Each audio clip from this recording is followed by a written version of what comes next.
Hi, I'm Dr. Erica Taylor, Assistant Professor of Psychiatry at UT-MD Anderson, and I'm joined by my colleague, Dr. Catherine Powers, Assistant Professor of Integrative Medicine at UT-MD Anderson. And this is the CancerWise podcast.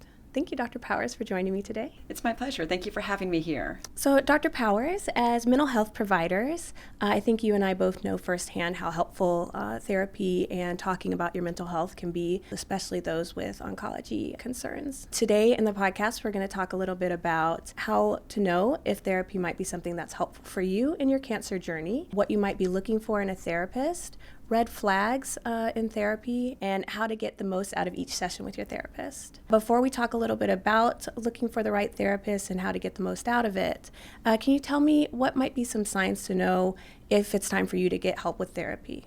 Certainly. I mean, I know I'm a little bit biased, so I think everyone could probably benefit from therapy with or without cancer, but certainly people who are going through a situation as difficult as having a cancer diagnosis and treatment, it's a lot. And we all know that it's definitely a physical disease, but it's also an emotional disease and impacts every aspect of a person's life. So some red flags or some reasons why you might know to start to reach out and get some therapy could include you're crying more than you feel would be normal given the situation. If you're feeling some irritability or some other distress.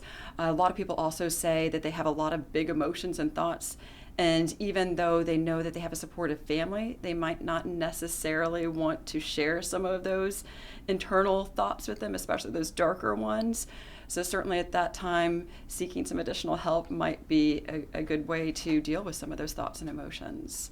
I really like that you mentioned that about people feeling like they have, a supportive family and someone that they can already go to. A lot of times I'll hear my patients say, I have wonderful support. I can always talk to my husband. I can always talk to my spouse or my friends. And I talk to them about, that might be the case and those might be safe spaces for you, but that sometimes it can still be helpful to have a safe space outside of that and a place that you can kind of explore thoughts that you might not feel as comfortable exploring with those people closest to you. So I think that's a really great point. 100%. I mean, and it could be different reasons. It could be that you already are feeling maybe guilty about having them deal with this experience with you, and you don't want to necessarily burden them with some of the inner turmoil that you're experiencing. And sometimes also the family, they want to be positive and helpful, and you might not actually want or need constant positivity, and you want to be able to say the things that you're thinking and do it in an environment that is supportive of that. Yeah. And a lot of times that might not be that supportive family that you're blessed with, but nevertheless, that's not what you need in that moment. I've noticed that a lot with my patients, and sometimes what they'll mention is, feeling like they need to stay positive. If they don't stay positive, they might not be able to overcome their cancer or continue in treatment, feeling like they need to keep a positive face, especially for their oncology team or for the rest of their providers, and needing to stay motivated. And I think for a lot of patients, having that space where you can kind of take that mask off and say, this is just not a great situation for me, and I'm just not happy right now, and that this can be a space where you can explore that feeling without judgment, without fear that it's then going to negatively impact my treatment. One of my favorite phrases that I use time and time again, it's okay not to be okay. And sometimes having a professional just give you that permission to break down and experience what you're feeling inside and have a safe place to let it all out. That certainly is a good thing that can actually help you instead of just putting on that happy face and going through the motions trying to act a way that you truly don't feel inside. So Dr. Powers, when someone is looking to work with a therapist, what do you think matters the most for that person? So for me, it's that connection, that are you able to be with this person and be open with them? Do you feel comfortable with them? We have some wonderful different types of therapies out there. One of the big ones, cognitive behavioral therapy, where we teach people to start to understand and evaluate their thoughts and their behaviors and how they can impact your mood. We also use acceptance and commitment therapy here, which is basically becoming able to understand and accept the situation and the feelings that you're feeling. And even with that, even when it's feeling heavy, to be able to move forward and live a life that represents your values. In integrative medicine, we certainly do a lot of motivational interviewing and working with people with behavioral change, lifestyle change, and of course supportive therapy, which, validation and being able just to talk and vent and let it all out and have someone go in that journey with you. But at the end of the day, it's feeling comfortable with the person. So no matter what technique you're using, hopefully it's a collaborative experience, but feeling comfortable with that person, being able to be open. And certainly it might not be the first session, but if you feel like there's potential there, that is a huge green flag that you should proceed. And if it's feeling like you can't be open with that person, after a few sessions, maybe it's time to look for someone else. But, certainly that's not the only thing that you should be looking for. I don't know if you want to add some other things that patients may or may not want to be looking at. I tell my patients a lot when I'm referring them for therapy, especially if it's either their first time in therapy or they've worked with therapists in the past but didn't have a good experience, that therapy is a lot like dating. It's not one size fits all. You kind of have to find your person. And if one experience or one person isn't your fit, there's other fish in the sea. And you might have to date around a little bit until you find that person. And I think another thing to keep in mind is the right therapist for one situation might not be the right therapist for another situation. So you might have a therapist already that you work with, and that might not be the provider that's best suited for you now or while you're going through this aspect of your treatment or your care, and someone else might be better suited for you at that time. And similarly, you might want to explore different options depending on what it is that you're wanting to address. That's a really good point too, because I know a lot of my patients, they have been in therapy in the past. Some have never been in therapy before. But the reason why I work with them a lot of times is they want someone who's also familiar with cancer and what that entails. And their community provider may or may not be able to offer that. So I think that's a really good point that where you are in your life is certainly going to impact the type of therapist you need in that moment. So another thing to consider with our patients who have a cancer diagnosis is your therapist familiar with some of these big topics that come up around oncology treatment and diagnosis and those emotions. So that's maybe another thing patients might want to look for is whether it's cancer or just, chronic illnesses or something like that, can your therapist go there? And do they understand what you're experiencing, at least to some extent? Wonderful. Yeah, I think that's extremely important. What do you think about, I know a lot of times patients ask about credentials and stuff. What are your thoughts on that? Providers that practice therapy come in all types and sizes, right? There's MDs, there's Ph.Ds, there's social workers, licensed clinical social workers, APRNs. Some providers have been practicing for longer times, some for shorter times. And I think it's really important for patients not to hone in too much on the credentials of the providers they're working with. I've had some patients say, I'm open to therapy, but it has to be with an MD or it has to be with a Ph.D. And a lot of times my advice is, some of the therapists I prefer or refer my patients to are not MDs or PhDs. One of my favorite therapists I work with is a licensed clinical social worker, and the other is an APRN. I think they do phenomenal work, and so I, really push my patients not to hone too much in on credentials, but to look more at the experience, the provider's previous experience, what they do, and then of course the connection that they have with the provider. Yeah, and I could not agree more. And it's not just about the credentials, it's more about what you need and who is the best fit for you in that given situation. You mentioned a little bit earlier about a few different types of specific therapy techniques that you might utilize. Any that you think are particularly helpful for oncology patients? So I think it really does depend on what the patient needs and in that moment. And I think most of the therapists and mental health providers here at UTMD Anderson have been trained in a bunch of different modalities, as well as certainly community. If you go to, Psychology Today, find a therapist, and you look at all the different modalities they're trained in, there's just so much out there. And just like therapists, it depends on what you need in that moment for that modality. And even though I still think cognitive behavioral therapy tends to be certainly the gold standard for sleep and anxiety and depression and all that, acceptance and commitment therapy is also one of my favorites to work with patients in, because Whereas cognitive behavioral therapy works on reframing maladaptive thoughts and changing behaviors. With our particular population, sometimes their thoughts are real. They aren't exaggerating. It is I might die from cancer, and that's a big thought, and we don't want to change it and reframe it just to be more positive. Instead, what we want to do is acknowledge it and accept it, not that we're waving a white flag and giving in, but we understand that it's a reality.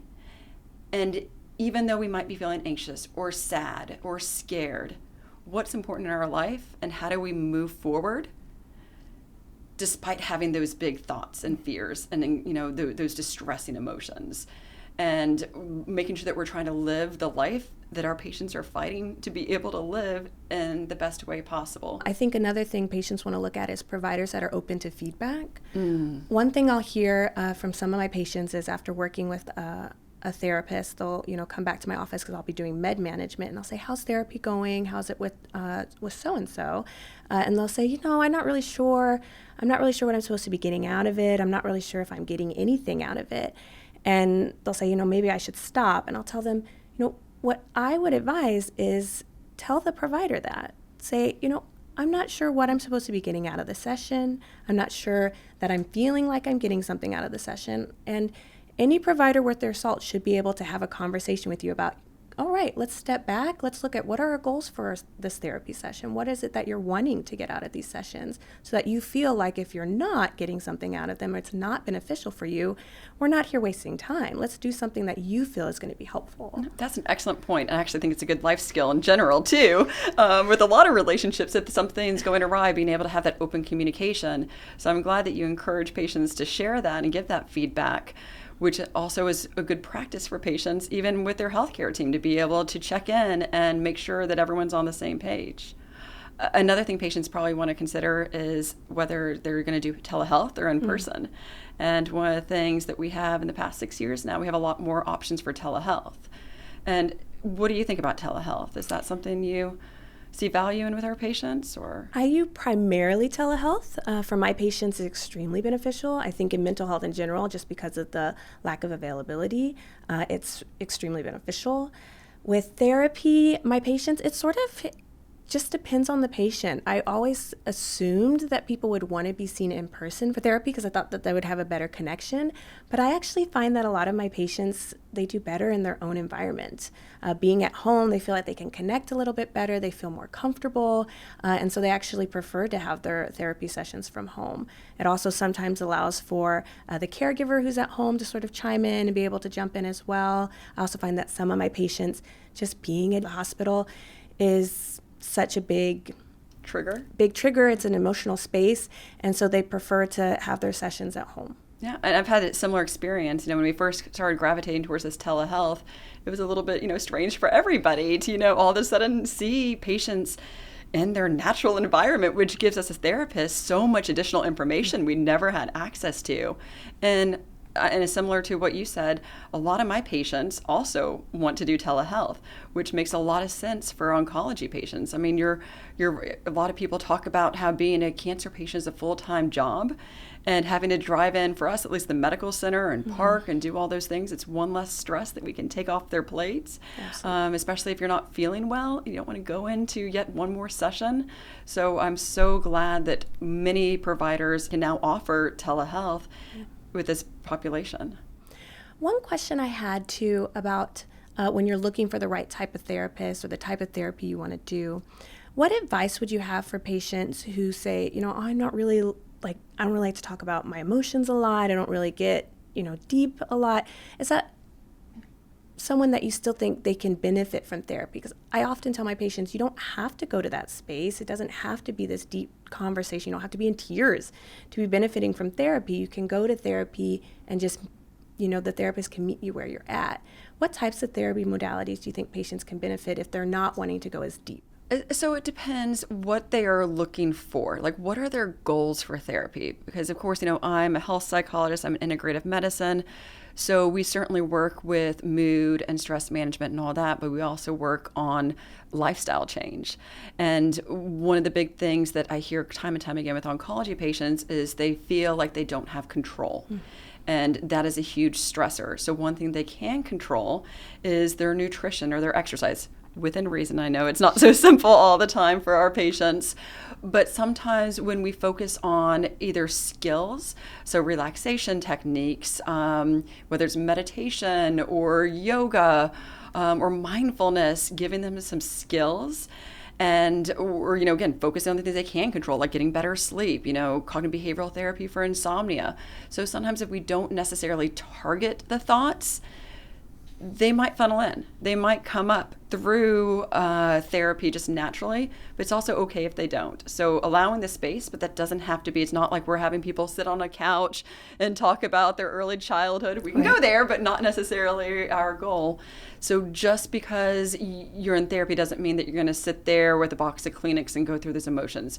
We adapt to fit what you need in that moment, even if it isn't the traditional therapy type. Right. What about you? What have you? Actually, before I was at UTMD Anderson, I was at the VA. So I've worked with a lot of veterans who, primary population is older gentlemen, and that, was often the first thought. If they were recommended for therapy was, I don't sit down and talk about my emotions. That's not, what I do. If you need me to show up, doc, I'll show up, but I'm not going there. And I'd say, that's fine. Let's just show up and let's just talk about whatever's on your mind at that point. And some of my patients, then those are some of my best patients I've had for the longest time, are patients who initially were like, I'm not going to talk about my emotions. That's not what I need or where I'm going. And I've had some of those patients for the longest time, and they go there now. And it's a space that they, find very beneficial and helpful. I'm smiling because I did my internship and postdoc also at the VA, so I know exactly what you're talking about. And another thing that we haven't really tapped into is groups. Yeah. Sometimes even the group environment, especially for those patients, so they, go to a group that they normally would be hesitant about expressing themselves, but then they hear someone else say their thoughts out loud and they feel validated and they recognize they're not alone, and someone else is experiencing and feeling this, and it validates it and normalizes it. A lot of our patients feel like their thoughts and emotions are unique, which they might be, not minimizing it, but it can feel lonely at times. So being around other people, even if they have a different experience, they're going through some similar things, can be really helpful. And when we're looking with our oncology patients especially, we talk about, there's a lot of times there's those big, heavy emotions, those deep conversations. And I wanted to touch a little bit on, the idea that there's a difference between something being difficult and uncomfortable and a therapist not being a good match. A lot of times what I'll tell my patients is hard doesn't equal bad. Things can be hard, but doesn't mean it's a bad thing. And so parts of therapy can be difficult, or a therapist might push you or challenge you, and you might be uncomfortable, but that doesn't necessarily mean it's a bad fit. Can you touch a little bit on that? Yeah, that's a really good point, too. And of course, therapists, we're humans, too. And sometimes we're going to have good days and bad days. So that feedback that you mentioned earlier is really good. But, therapy is not meant necessarily for you to walk in feeling awful and then skip out and frolic and everything's okay in the world. So we do go over some really tough, deep things, and it can be draining. But I also think about, a soda bottle. And a lot of times with our emotions, we're constantly shaking the soda bottle up. And what we'd rather do, instead of just randomly setting a person off and we take the soda, the top off, and it just explodes everywhere, that it's more like this trickle effect. And therapy can be that trickle effect, that we loosen it. And there's some's going to kind of come out, and it's going to get messy, and it's going to be tough. But it's better than that huge explosion that could happen otherwise. And also making sure that you are checking in with your therapist, giving them that feedback that you mentioned earlier, that we want to make sure that everyone's on the same page.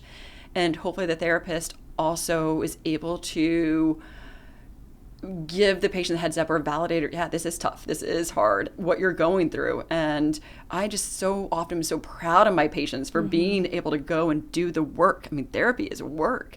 It is hard. It is draining. But hopefully at the end of the day, it's rewarding and it helps. And I think that's our goal. So when you finally find your therapist, maybe you find your good fit, What can patients, caregivers do to fulfill their end of the bargain? Be sure that they're doing what they need to do in therapy to keep it on track and keep it moving. I love that question. First of all, say they are able to see a therapist once a week for 45 minutes. But if you say, so this is like awesome, amazing, they're rocking that's 45 minutes in an entire week. So even if you're doing that, you've got to do the work outside of the therapy session. Right. So thinking about, what do I do? What do I practice? What are my goals? I assign homework all the time.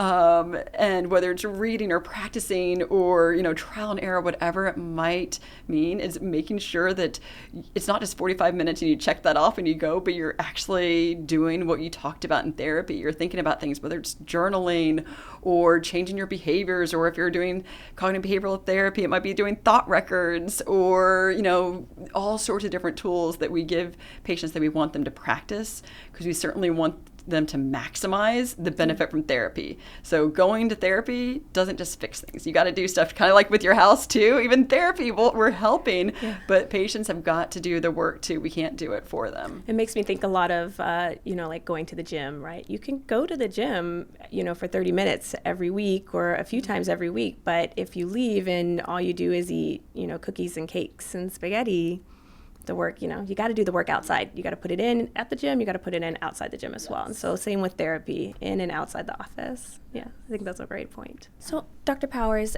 when a patient finds a therapist, gets set up for their first few sessions, tell me a little bit about advice you have for them on what they should be looking for. How many sessions should they go through to know that it's a good fit? What are your thoughts? Yeah, and I think that's definitely a loaded question, because I think it really depends on the patient and everything's going on.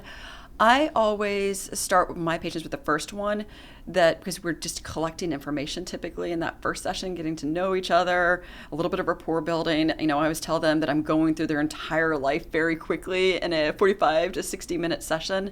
So they might not get too much out of that first session especially. Yeah. It's more their chance to tell their story and to get the therapist kind of up to speed a little bit about what's been going on in their life. But we start from usually the very beginning, so it can be a pretty packed session, but not necessarily moving the patient forward. It's more of a review. But then subsequently, it really depends. And I always ask patients, if our time together were to be valuable to you, how would your life be different? And that would potentially give the person some idea if we're working in the right direction. Whether it's I need to unload some of my thoughts and this is what we're doing and I feel good after leaving the session, or if it's something's got to change in my life and I am now seeing progress towards that change, or I have goals that I'm setting and I'm working towards. But I think that's a really difficult way to judge it, and some of it's, just your gut. Does this feel like it's going in the right direction? And then, sometimes patients only need a handful of sessions and they get what they needed from therapy and they go on. And some people need more long-term care. So that's very variable. Anything to add to what your experience has been? Well, I think you hit it pretty spot on. Usually I tell my patients, give it, especially my patients who are a little hesitant about trying therapy, I say, give it 2 or 3 sessions. See, the first session, like with us, it was just an overview, right? It's usually going to be more of a question and answer situation. And then see sort of how things are going and tell them, you're a moving target, right? Your life is changing each time, as we meet. And so the therapist is going to be kind of working with you as you move through that. And so just kind of being open to the experience and sort of seeing, what's available and what options you guys have to move forward. Another question I had was sort of on the opposite, right? So that's how to know if it's a good fit for you. What are some red flags? How do you know that this is a therapist that is not a good fit for me, or this is not something I want to continue with?